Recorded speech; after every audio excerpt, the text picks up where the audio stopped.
আসসালামু আলাইকুম বন্ধুরা। আজকের লেকচারে আমরা জানবো যে মে বা মাইট এর ব্যবহার নিয়ে, অর্থাৎ মডেল অক্সিলারিতে আমরা কিভাবে মে বা মাইট এর ব্যবহার করব তা নিয়ে আজকে আলোচনা করব।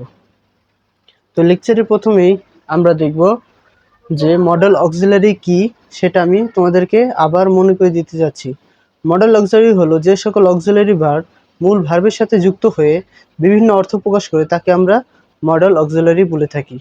এবং মডেল অক্সিলারি যুক্ত সেন্টেন্সের ক্ষেত্রে আমাদের মনে রাখতে হবে যে মডেল অক্সিলারির সাথে কিন্তু ইএস ইডি যুক্ত হয় না।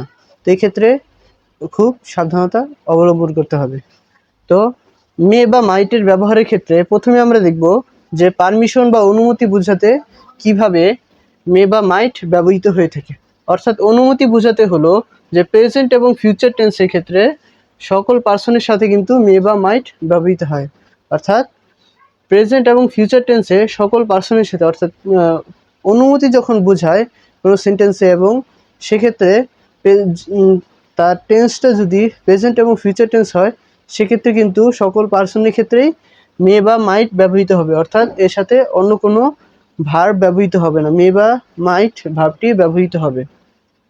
আবার বক্তার অনুমতি দেওয়া বোঝাতে কিন্তু সেকেন্ড ও থার্ড পার্সনে মে বা মাইট ব্যবহৃত হয়। অর্থাৎ সেন্টেন্সে বক্তা যদি অনুমতি দেয় সেক্ষেত্রে কিন্তু অনুমতি দেওয়া সাপেক্ষে কিন্তু মে বা মাইট ব্যবহৃত হয়। যদি একটা উদাহরণ দিই যে মে আই কাম ইন, অর্থাৎ আমি কি আসতে পারি, এখানে কিন্তু অনুমতি চাওয়া হয়েছে।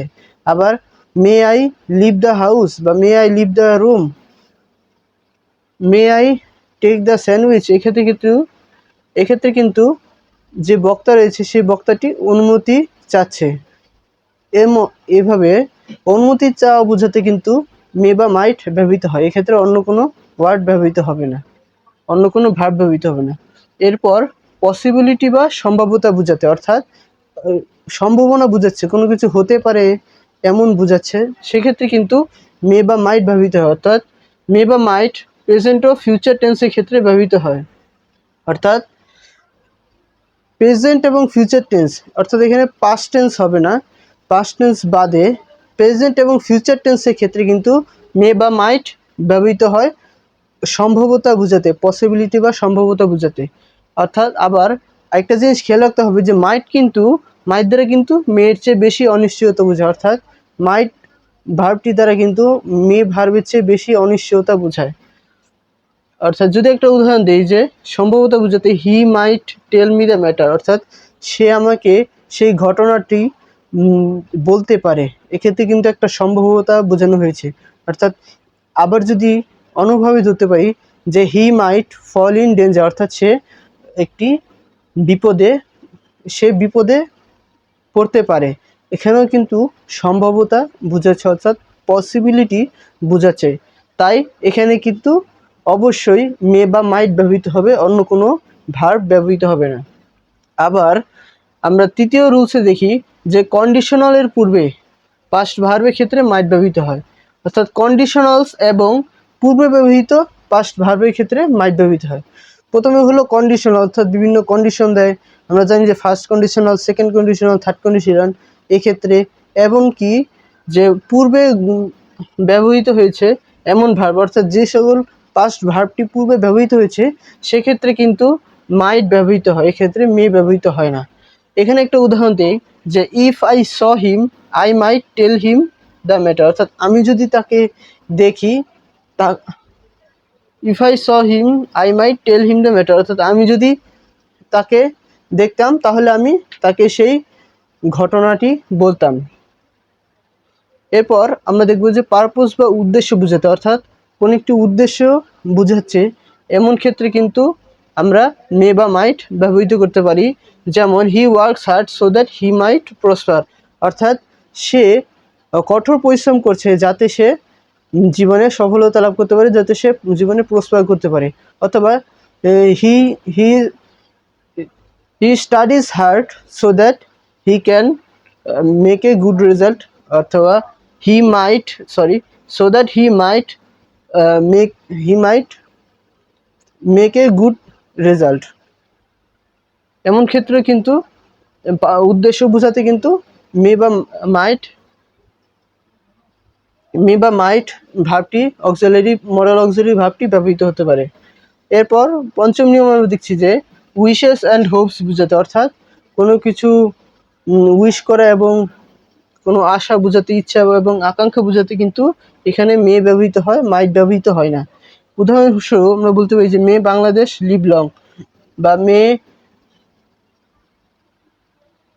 আল্লাহ গ্রেস অন আস, বা মে আল্লাহ ব্লেস ইউ, বা মে বাংলাদেশ লিভ লং। এক্ষেত্রে কিন্তু ইচ্ছা এবং আকাঙ্ক্ষা বোঝানো হয়েছে, তাই এক্ষেত্রে কিন্তু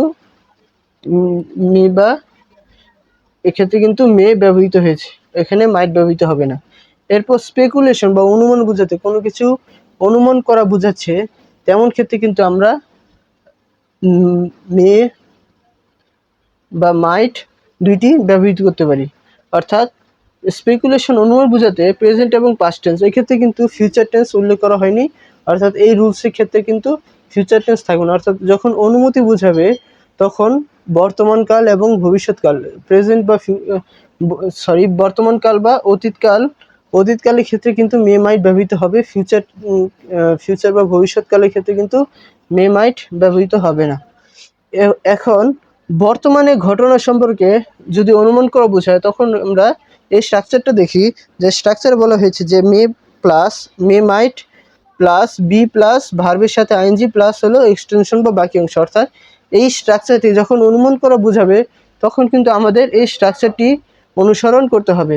সাধারণত এক্ষেত্রে ঘটনার সাথে স্থান বা বর্তমান সময়ের উল্লেখ থাকে, অর্থাৎ এক্ষেত্রে কিন্তু অনুমান করা যখন বোঝায় তখন কিন্তু কোনো একটি স্থান বা কোনো একটি বর্তমান সময় একটি উল্লেখ থাকে। যেমন হি মাইট বি প্লেয়িং নাও, অর্থাৎ সে কিন্তু এই সময় খেলাধুলা করছে। নাও দ্বারা কিন্তু বর্তমানকালকে ইন্ডিকেট করা হয়েছে, বর্তমানকালকে বোঝানো হয়েছে। অর্থাৎ স্পেকুলেশন বা অনুমান বোঝাতে কিন্তু ঘটনার স্থান এবং বর্তমানকালকে বোঝানো হয়। এবং পাস্ট অ্যাকশনের ক্ষেত্রে যেই অর্থাৎ অতীতকালে কোনো কাজ করা হয়েছে, এমন কোনো অতীতকালে সংঘটিত কাজ বা পাস্ট অ্যাকশনের ক্ষেত্রে কিন্তু হি মে মাইট হ্যাভ গন, অর্থাৎ হি মে মাইট হ্যাভ গন, অর্থাৎ সে চলে যেতে পারে, অর্থাৎ সে চলে গিয়েছে হয়তো। এরপর ইনফরমেশন জানার ক্ষেত্রে মে মাইট ব্যবহৃত হয়, অর্থাৎ কোনো একটি ইনফরমেশন বা তথ্য জানার ক্ষেত্রে কিন্তু আমরা মে মাইট অক্সিলারি ভার্বটি ব্যবহার করে থাকি। তবে মে মাইট এর ব্যবহার বেশি প্রযোজ্য, অর্থাৎ কোনো তথ্য জানার ক্ষেত্রে কিন্তু আমরা মাইটের ব্যবহারটি বেশি অগ্রাধিকার দিয়ে থাকি। যেমন he asked who she might be, অর্থাৎ সে জিজ্ঞাসা করলো যে সে কে হতে পারে। তো এটাই হলো মে মাইটের ব্যবহার। এই যে রুলসগুলো দেওয়া আছে, রুলসগুলো কিন্তু খুবই গুরুত্বপূর্ণ, এবং এই রুলসগুলো না জানলে কিন্তু মে মাইটের ব্যবহার সম্পর্কে আমরা বিস্তারিত ধারণা পাবো না। তো আজকের জন্য এই পর্যন্ত। আল্লাহ হাফেজ।